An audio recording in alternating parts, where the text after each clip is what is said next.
Bonjour à tous et bienvenue sur la chaîne YouTube de l'Église Vie et Foi. Bienvenue sur notre culte en ligne. Et avant de laisser la place à un moment de salutation fraternelle via le chat et ensuite à la parole de Dieu qui sera apportée par notre frère Esaïe, j'aimerais vous partager un moment, une petite introduction.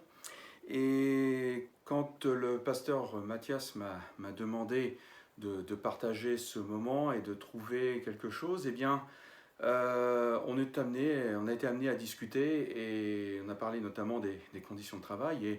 Et à un moment, dans le fil de la conversation, il m'a dit comme ça, oui, mais toi, tu es chrétien. Toi, tu es chrétien. Ah, qu'est-ce que ça veut dire d'être chrétien? Ça veut dire que l'on est différent et on ne réagit pas de la même manière que les autres peuvent réagir. Et cela m'a amené à avoir un verset qui m'est venu au cœur. Et ce verset se trouve dans l'évangile de Jean au chapitre 14, verset 27. Et ce verset, vous le connaissez tous, je le pense, c'est celui qui dit « Je vous laisse la paix, je vous donne ma paix. Que votre cœur ne se trouble pas et ne s'alarme pas. » C'est un verset que Jésus a prononcé à ses disciples peu de temps avant qu'il souffre, avant qu'il donne sa vie pour nos péchés. Et puis, en regardant de plus près, j'ai aussi regardé une autre version, une version qui affectionne particulièrement le pasteur William, c'est la version The Message. Et voici la traduction en français de cette version qui nous dit ceci: « C'est mon cadeau de départ pour vous, la paix. Je ne vous quitte pas de la manière dont vous aviez l'habitude qu'on vous laisse, avec le sentiment d'être abandonné. Ainsi, ne soyez pas contrariés, ne soyez pas désemparés, ne soyez pas désespérés. » C'est vrai que les temps sont difficiles et c'est très dur, notamment en tant que frères et sœurs, de ne pas pouvoir être présents ensemble dans le même lieu, dans ce bâtiment qui nous sert vraiment de lieu de rassemblement. Et on ne peut plus se voir pour l'instant en chair et en os.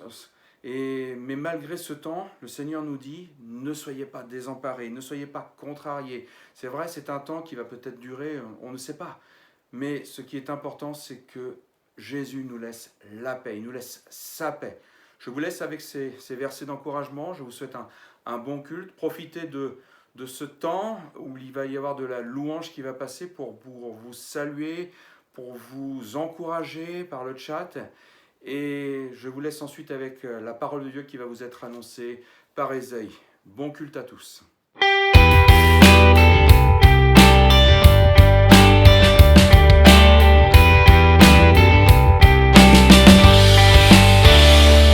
Tu fais la terre, la lumière, l'océan. Ta création se révèle, Dieu si grand. Puis tu fais l'homme, tu l'appelles ton enfant, sachant très bien qu'un beau matin il te désobéirait. Pourtant tu es digne, digne, tu es digne. Oh mon roi, tu es digne, digne, tu es digne. Oh mon roi.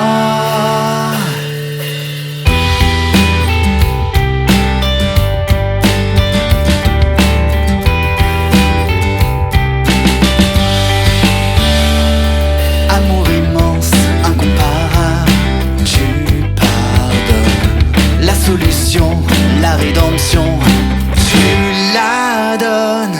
En Jésus-Christ, l'homme est sauvé.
de vous retrouver ce matin pour partager la parole de Dieu. J'espère que vous vous portez bien et même très très bien. Et j'espère surtout que vous avez passé une bonne semaine. Et vous savez, hein, nous avons quelqu'un qui est avec nous tous les jours. Si tout ne va pas bien, pas d'inquiétude, confions-nous en notre Dieu. Lui, il sait ce qu'il est à faire. Voilà, donc que l'Éternel vous bénisse, alors que vous êtes devant votre écran de portable peut-être, ou de n'importe quel support, hein, pour écouter ce partage en ce dimanche 13 décembre. C'est un privilège pour moi d'être là ce matin, et vraiment que le Seigneur nous aide ce matin. Voilà, avant d'aller plus loin, je vous invite à la prière.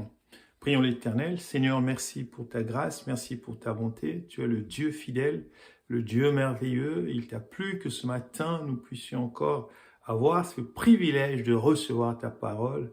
Seigneur, dispose nos cœurs, Seigneur, et que notre intelligence soit vraiment mise en contribution avec l'aide du Saint-Esprit. Ne permets pas que l'ennemi vienne voler ce qui nous sera dit ce matin. Seigneur, couvre-nous par ton sang précieux. Oui, bénis chaque personne qui écoute ce message ou qui écoutera ce message, qui regardera cette vidéo. Bénis les familles représentées ce matin. Bénis toutes les personnes qui sont là. Que toute la gloire soit à toi et à toi seul. Au nom de Jésus, j'ai prié. Amen.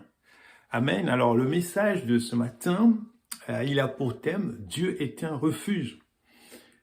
Et Dieu est un refuge, c'est une déclaration, c'est une proclamation. Et tu peux dire, Dieu est mon refuge. Et on peut te dire, on peut t'encourager, mon frère, ma sœur, Dieu est ton refuge. Il faut le savoir. Nous allons parler d'un thème qui est très présent dans la parole de Dieu. Ce thème, il nourrit également beaucoup de chants de louange. Et également aussi, cela aussi est intéressant, c'est que beaucoup de situations de la vie courante nous parlent de ce thème. Alors pour comprendre ce à quoi renvoie le mot refuge, il faut imaginer une situation dangereuse, une situation menaçante qui nécessite une protection, une mise en sûreté.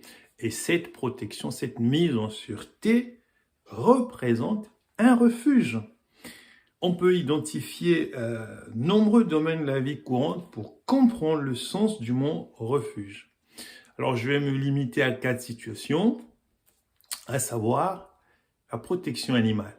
Alors, lorsqu'on parle de la protection animale, hein, on le sait tous qu'il y a des structures associatives qui se préoccupent du bien-être animal, hein, notamment en ce qui concerne les animaux domestiques avec la maltraitance des animaux, et qui ont créé des structures justement pour mettre ces animaux, les chiens et les chats à l'abri, voilà, pour les protéger lorsqu'ils sont victimes de propriétaires violents.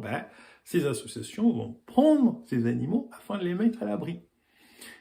Ils interviennent aussi, ces associations, lorsqu'il y a un propriétaire qui n'est plus en mesure d'assurer, de garder son animal, il n'a plus les moyens physiques certainement, peut-être financiers aussi.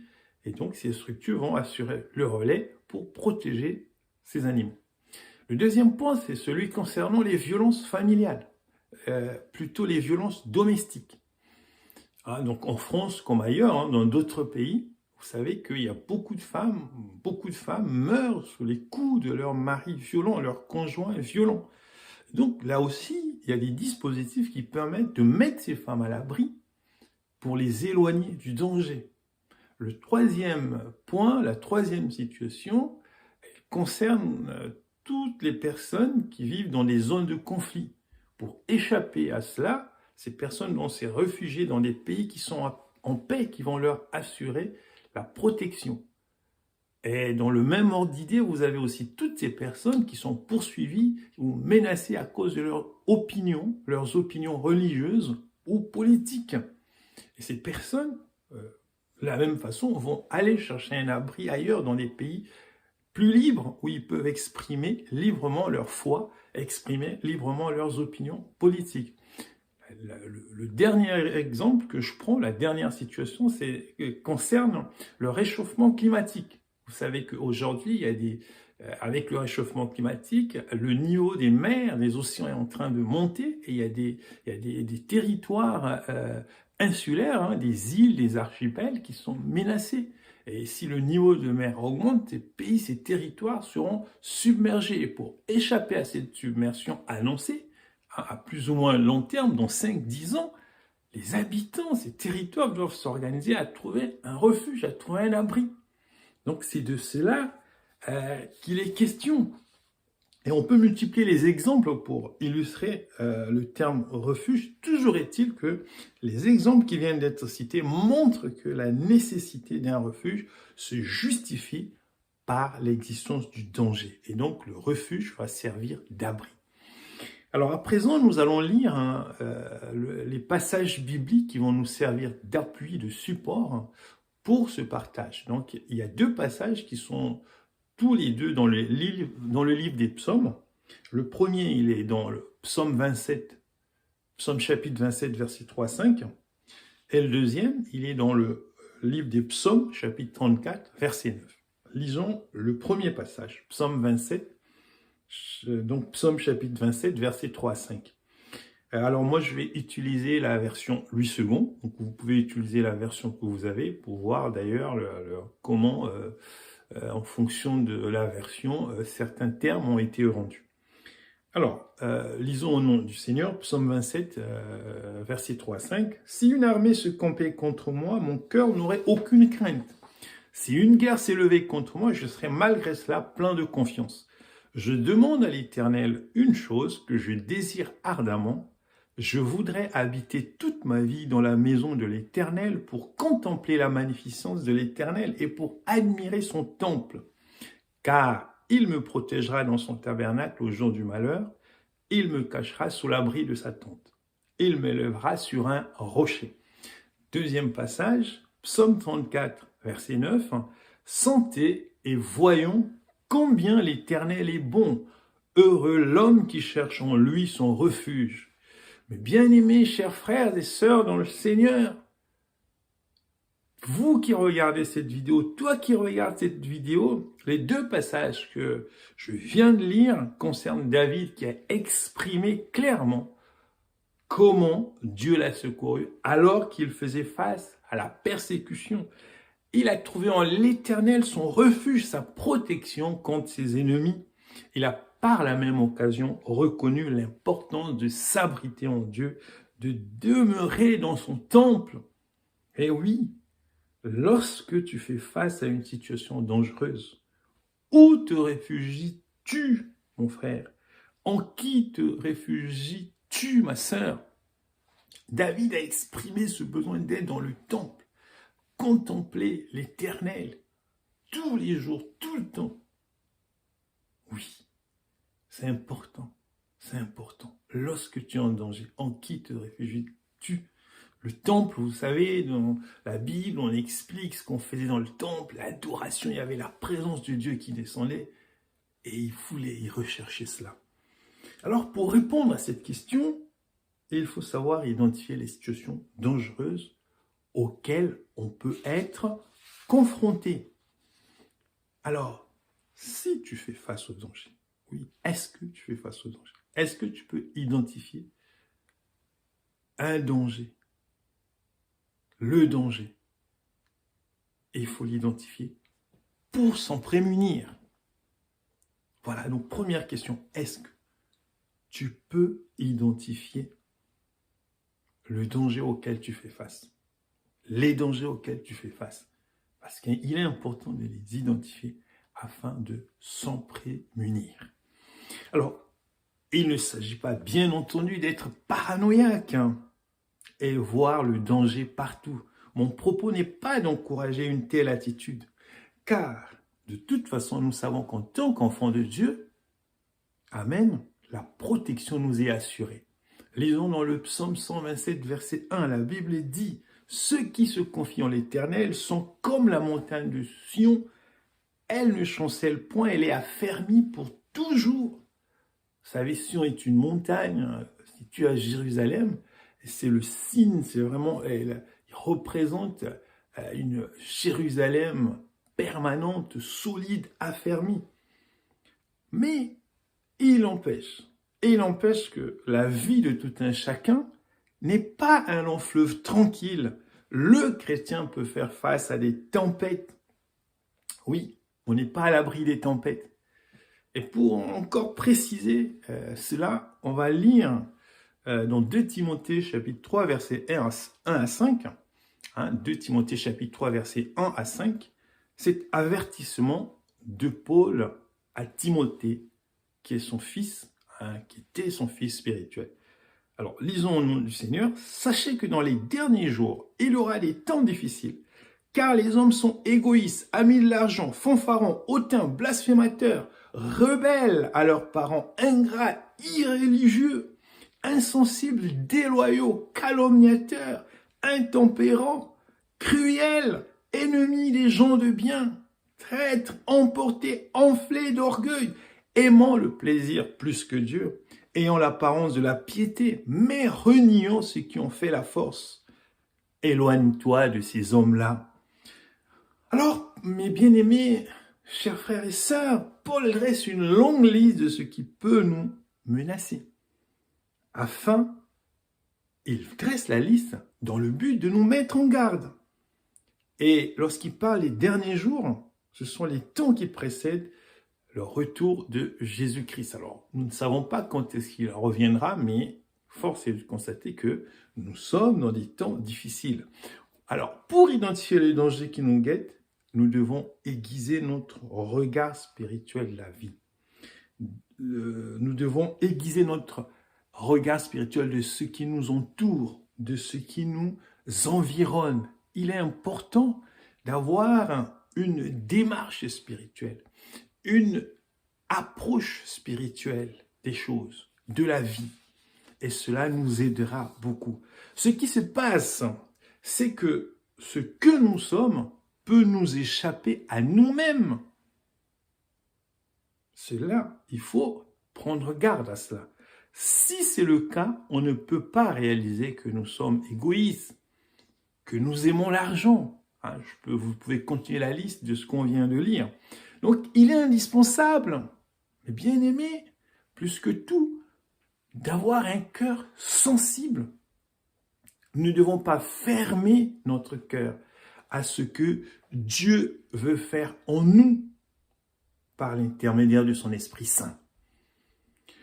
Paul exhorte Timothée à s'éloigner de ces hommes-là, ceux qui présentent les caractéristiques listées dans le passage que nous venons de lire. Alors, et toi, quand tu es face à ces personnes-là, que fais-tu? Quel comportement adoptes-tu?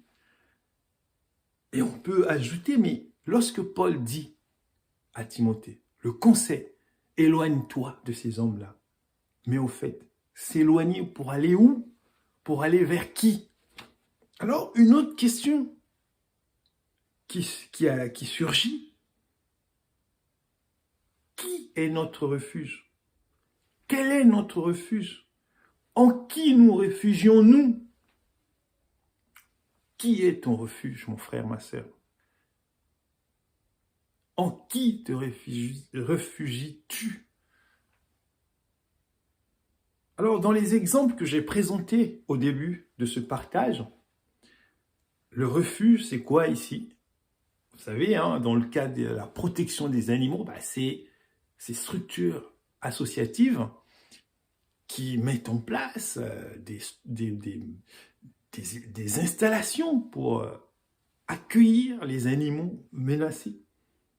Donc c'est ça le refuge. Pour les femmes battues, c'est des dispositifs de protection pour éloigner le plus loin possible, même si souvent c'est pas bien fait, mais il y a déjà ce mérite-là. Et donc voilà, pour les femmes battues, on met en place ces structures pour être à l'abri, pour tenir éloigner les maris violents. Pour toutes les personnes épris de paix et de justice, vivant dans des pays en conflit, ils vont aller chercher cela ailleurs, dans des pays sûrs, dans des pays qui peuvent leur garantir cela. De la même façon, ceux qui sont menacés à cause de leurs opinions, ils vont aussi chercher, ils vont s'abriter, ils vont se réfugier dans ces pays où ils peuvent s'exprimer librement, exprimer leur foi, leurs opinions politiques. Et pour ce qui concerne le réchauffement climatique, les territoires menacés de submersion à cause de la montée du niveau de la mer, des océans, ces territoires doivent trouver des plombs, trouver des terres où ils seront accueillis, où la population sera accueillie afin de se protéger. Alors donc, pour se protéger du danger, de la menace d'une calamité, il faut trouver un refuge. Et David avait trouvé son refuge en l'Éternel. C'est-à-dire, que veut dire l'Éternel? C'est Jéhovah ou Yahweh, Yahvé, et qui signifie l'Éternel est l'existant. C'est donc ce Dieu qui est réel qui doit être notre refuge. David précise le plus qu'il désire ardemment vivre toute sa vie dans la maison de l'Éternel. Qu'en est-il de toi, mon frère, de toi, ma sœur, de toi qui regardes cette vidéo? Est-ce que tu te réfugies tout le temps en l'Éternel? Est-ce que tu peux faire de ce souhait de David ton souhait aussi de vivre toute ta vie dans la maison de l'Éternel, dans son temple? Ou alors, est-ce que toi, tu te réfugies dans tes addictions, l'alcool, la drogue, le sexe, la prostitution, l'argent? Est-ce que tu te réfugies dans la famille, dans ta famille, alors que toi et ta famille, vous devez vous réfugier en l'Éternel? Est-ce que tu te réfugies dans ta vie professionnelle au point que rien d'autre n'a plus d'importance? Est-ce que tu te réfugies dans tes passions, le sport, la musique, les séries télé et autre chose? Alors, lisons ce que l'apôtre Paul conseille à Timothée dans 2 Timothée chapitre 3, versets 14 à 15. 2 Timothée chapitre 3, versets 14 à 15. Lisons au nom du Seigneur. Toi, demeure dans les choses que tu as apprises et reconnues certaines, sachant de qui tu les as apprises. Dès ton enfance, tu connais les saintes lettres qui peuvent te rendre sage à salut par la foi en Jésus-Christ. Dans d'autres passages, il est parlé des saintes écritures. Alors Paul demande à Timothée de demeurer dans les choses apprises et reconnues certaines, sachant de qui il les a apprises. Cela veut tout simplement dire que nous devons nous réfugier en l'Éternel en tant que parole, vérité incarnée. Cette vérité incarnée, c'est Jésus-Christ. Jésus-Christ qui est venu, Dieu qui a laissé son trône, qui est venu sur terre. Il s'est fait chair, donc on peut toucher cette réalité qui est Dieu.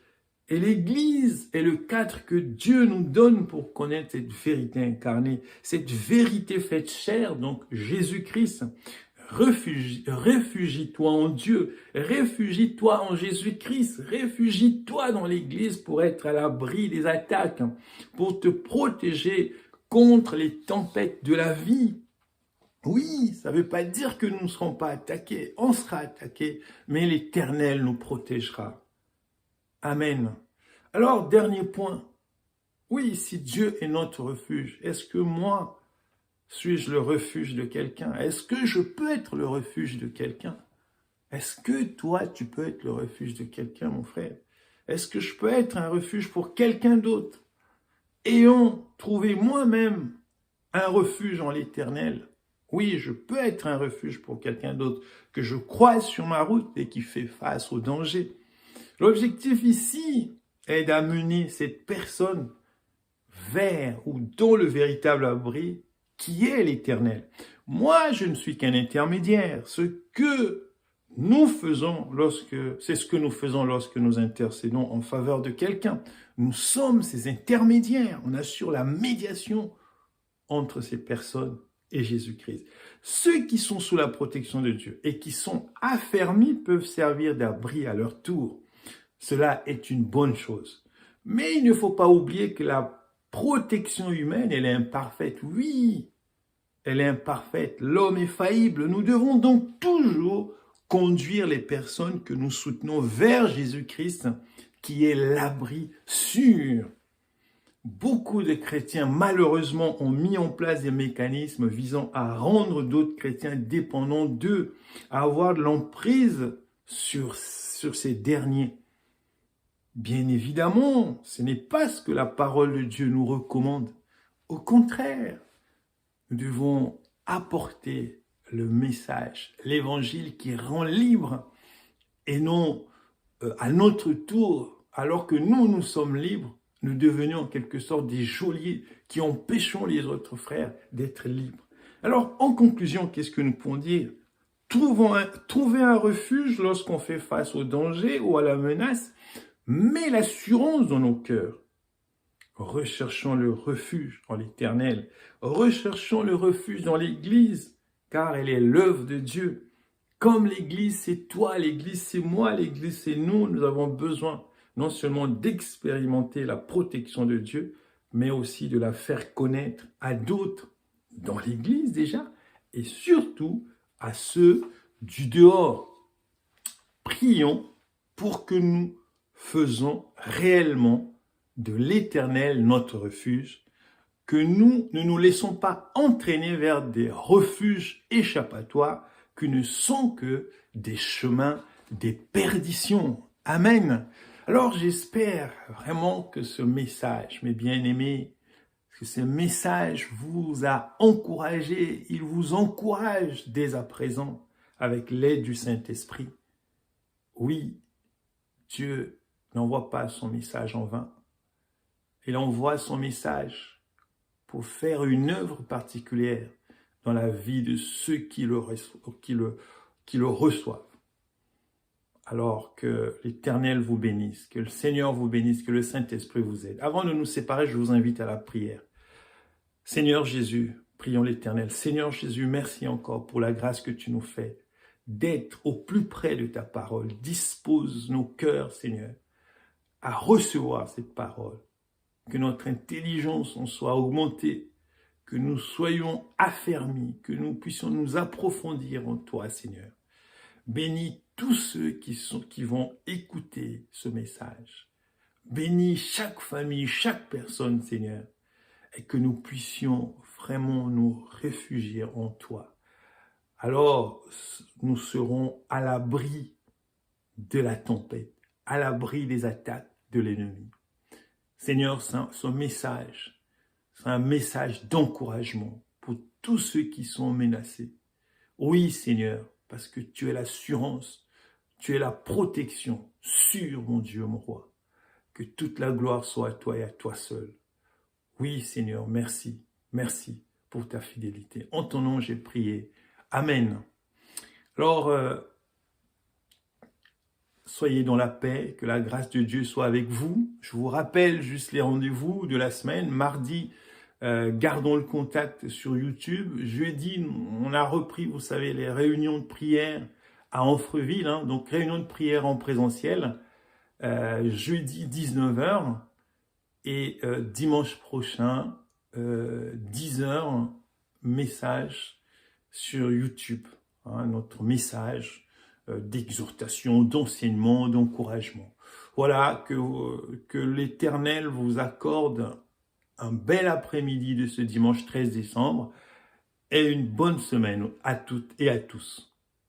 Voilà, merci beaucoup. À bientôt. Bonjour à tous, bienvenue pour ce temps d'annonce depuis ma voiture, un temps d'annonce un peu original, mais un temps d'annonce quand même. Donc nous avons deux informations importantes à vous communiquer suite aux décisions gouvernementales. La première information, c'est que les rencontres de prière et d'études bibliques du jeudi auront désormais lieu à 18h15 jusqu'à 19h15, afin de permettre à tout le monde de rentrer chez soi avant 20h. Donc on vous donne rendez-vous dès jeudi prochain à 18h15 dans les locaux de l'Assemblée. La deuxième information et la bonne nouvelle, c'est que nous allons enfin nous retrouver le dimanche pour un culte. Mais la nouveauté, c'est que nous devrons organiser 2 cultes pour respecter les rencontres, les consignes sanitaires. Nous aurons un culte à 9h30 et nous aurons également un culte à 11h. Le culte de 11h sera plutôt destiné aux familles, aux frères et sœurs qui ont des enfants en âge d'aller au club d'enfants, puisque nous allons essayer d'assurer un service de club d'enfants. Donc, Pour les frères et sœurs qui n'ont pas d'enfants, pour les frères et sœurs célibataires ou nos frères et sœurs anciens, on vous encourage vraiment à venir au premier culte à 9h30 afin de laisser la place pour les familles et les clubs d'enfants à 11h. Pour dimanche prochain, pour le 20 décembre, pour le culte de 11h, notre ami Dédé viendra faire un coucou aux enfants. Donc passez ce message à vos enfants. Venez dimanche prochain 20 décembre puisque Dédé viendra nous voir. Voilà, si vous avez des questions, n'hésitez pas à nous contacter via notre adresse mail ou les responsables de l'Assemblée. Nous serons heureux de pouvoir répondre à vos interrogations. Je vous souhaite un très bon dimanche, une très bonne semaine, à jeudi, sinon à dimanche prochain sur l'un des deux cultes. Que le Seigneur vous bénisse. À bientôt.